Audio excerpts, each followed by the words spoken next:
In today's Sights and Sounds of Northern Michigan, photojournalist Rhys takes us through Maple Hill Cemetery on an eerie and rainy night.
This is the house on Supply Road in East Bay Township where the Grand Traverse County Sheriff's Department, along with assisting law enforcement, found more than 100 dogs after the homeowner didn't follow a junk ordinance. That was for the unregistered, unlicensed, inoperable vehicles, campers, trailers that were on the property. The cars were loaded with just random junk. Cleanup crews say they found more than 40 cars, trailers, and campers, and about 40 more dogs outside when they started removing vehicles from the property. We found deceased canine and other alive canines that were not in a good atmosphere, didn't have food, didn't have water, paws were frozen, couldn't stand completely. The township had been trying to get the property cleaned up for years. A court order was issued recently to force the homeowner to start cleaning up. But that didn't happen, forcing the township to take further action, leading to today's discovery. It was an extreme case of what you would consider a hoarding case with junk, debris, and canines in cages. It exceeded what we thought it was going to be. For the neighbors, it's a sense of relief. Dogs barking 24/7, no sleep, 3 o'clock in the morning. Call the deputies, they're trying. This has been going on for 20 years. All of the dogs were removed with the help from animal control from Grand Traverse, Clare, Wexford, and Kalkaska counties. A number of them will need serious care. That's a tremendous number of influx of animals for those humane societies and animal control agencies. East Bay Township says the home is being condemned. The owner is in custody and expected to be arraigned Tuesday. We're on the streets of Traverse City today where it is hot outside, and today we're helping raise awareness for pet owners on how they can keep their furry friends healthy this summer. We carry lots of water for him. Most of the stores down here carry water for him. Put him in every creek that we can run past, and we lay in the shade a lot. We got to make sure when he's starting to pant and stuff, taking him in when he needs to be taken in, maybe when he doesn't necessarily want to go in though. So with the increase in temperatures this week, the Cherry Capital Pet Hospital says people should be mindful about their pets. Normal temperature for a dog is around 101, 102 maybe. And the one we saw today came in at 107.5. It doesn't take long to get that high that fast, especially with certain breeds of dogs. If you got a dog with a crushed-in face, a bulldog, a boxer, a Boston Terrier, any of those dogs, they can't breathe as it is. And then you put them out in this heat, they don't have any way to get rid of that heat. They'll overheat really fast. It was 85 degrees today in Traverse City, making the asphalt surface right around 135 degrees. I tested to see how long I could stand out there, and let's just say I won't be walking on any burning coals anytime soon. You get like 5 seconds into it and it tingles. Oh my God. Don't walk your dog this afternoon. It's just not worth it. You've seen how hot that concrete and the pavement is out there. Their little feet, it's not going to take long for them to burn. He says owners should walk their dogs while the sun is low and to make sure they have access to shade, water, and he says if they're breathing heavily, to put them in front of a fan to cool down. Pets are there for us to love, but we've got to be smart about it, and especially this time of year. absolutely a last resort. In our top story tonight, the Grand Traverse County Prosecutor's Office is no longer partnering with the Traverse Bay Children's Advocacy Center. What that means is that when conducting forensic interviews, the Prosecutor's Office will no longer have a presence. These interviews are done with several agencies present so that a child only has to tell their story once. And before today, forensic interviews typically include law enforcement, DHHS, and the prosecutor, but now 2 meetings will have to be done. The Traverse Bay Children's Advocacy Center says it weakens their program. The decision was made last Thursday, but it was just made public today. I stepped down because I personally couldn't support the organization anymore. Prosecutor Noelle Muggenberg is a former member of the board at Traverse Bay Children's Advocacy Center. If I couldn't personally support the organization, then my office probably should not be tied to it either. She says her issues are with the board and the organization's overall lack of transparency, not the services the center offers. I'm not in any way implying that any money was taken from the CAC, but that money was being misappropriated within the CAC. As a member of the board, Muggenberg says she reached out to the organization for documents on where funding was going and was turned away. The Advocacy Center says Muggenberg was asking for employee salary information. We do not share individual staff salaries, and that was one request that Noelle had made.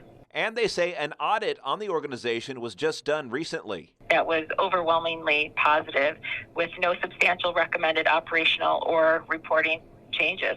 Another concern the prosecutor pointed to was she felt that the former CEO's role on the board was inappropriate. You can't be, on the board and working in the place at the same time. But the current CEO says she sees nothing wrong with the former CEO's involvement. The former CEO is now on the board, and our board is quite supportive and also serves on various committees. Magazi says that she hopes other partners aren't scared away by the prosecutor's decision because without community partners, the Children's Advocacy Center cannot operate in Grand Traverse County. The Grand Traverse County Prosecutor's Office pulls out, and they're able to encourage other partners to do the same. In the end, both the Prosecutor's Office and the TBCAC are hoping to find a resolution that can suit them both and the children in the community. On Monday, we announced the passing of singer-songwriter Gordon Meredith Lightfoot. I just found out his middle name was Meredith. I didn't know that either, yeah. And today we look back at his legacy with Michigan ahead of his Ontario funeral this Sunday, open to the public. From the Point of Paradise. The ship was the pride of the American side. I don't think that he knew what kind of a song he had and how impactful that would have been, that was. To Ontario's Sunshine City. There's a town they call Aurelia. He was just an icon in the industry, and it's going to leave a huge hole for sure. Gordon Lightfoot left his mark all over the Northwoods. There's dozens and dozens and maybe hundreds of people that could talk about Gord. In Michigan, we remember him for bringing eyes and ears to the Great Lakes shipwrecks with his 1976 hit, The Wreck of the Edmund Fitzgerald.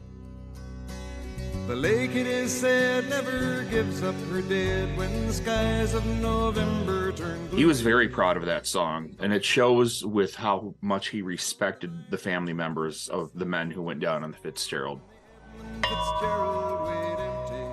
Joseph W. Macy, Carl A. Peckle, Gene W. For his work, Gordon was an honorary board member of the Great Lakes Shipwreck Museum at Whitefish Point. The 40th anniversary of the Fitzgerald going down. He came on November 9th. He didn't want to come on November 10th because he would have been the focus and not the 29 men that died. He's very humble. He never liked to put anybody out. I would say unassuming is maybe the best description. Although life took him to the shores of Superior, Gordon Lightfoot's hometown was on the other side of Lake Huron. In Aurelia they had movies and sports and music too. Regardless of who you are or what you've become in life, where you grew up is where you grew up. That's home. Folks that we all knew. Gordon owed his early years to the small city of Aurelia.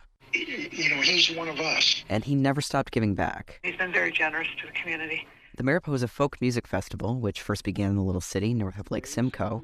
For Aurelia's first, Canada's first, Aurelia's own Mariposa Folk Festival. Found itself without a home for nearly 40 years, setting up in cities all across southern Ontario. On the edge of extinction and running out of money, it made a last-ditch return to Aurelia. There were people on the Toronto Board of Directors who said it won't work. There were people in Aurelia who said it won't work. Where a single performance from Gordon brought it back from the brink. Gordon Lightfoot was the headliner, and the tickets sold. And he waived his fee, which was very, very generous of us. But that performance set Mariposa on the road to success in Aurelia, and we haven't looked back for 23 years. In those 23 years, Gordon kept coming back to Mariposa, which has since found a permanent home in the city. He just shows up. There's Gord coming across the parking lot with guitar in hand. You could hear the ripples start in the audience. Gord's here. Did you see Gord? Gord's here. I wonder if he'll play. This has been going on for 60 years now. The Mariposa Folk Festival. He would absolutely never take somebody's place on the stage, but we always found him a place. He wasn't known just for his music, but also for his down-to-earth personality. The first time I was face-to-face with Gord was at the Mariposa Folk Festival in 2000. I never had a problem getting an interview with him again after that. It got to the point where I didn't feel I was intruding by calling him and say at Christmas to wish him Merry Christmas, or just calling up when he broke his wrist a couple of years ago to call up and say, how the heck did you do that? Just last year, he was inducted into Mariposa's Hall of Fame, their way of immortalizing the hometown hero. I really love it, I really do, but it makes me cry. It makes me cry, that's what it does. Gordon Lightfoot's music has echoed around the world, but for the people whose lives he touched, he was more than just a musician. I throw together when I'm sitting around watching you on television. His legacy will live on in the November bells in Whitefish Point. Every time that bell chimes now, when we ring it on November 10th, 29 times, there's going to be a little bit of Gordon Lightfoot in that chime. And back home, in the city of sunshine. You think about Aurelia, it's finally changed. If there's anything I will remember is him laughing at my lame jokes. He will be sadly missed for sure. We'll do my final number, finally could you change.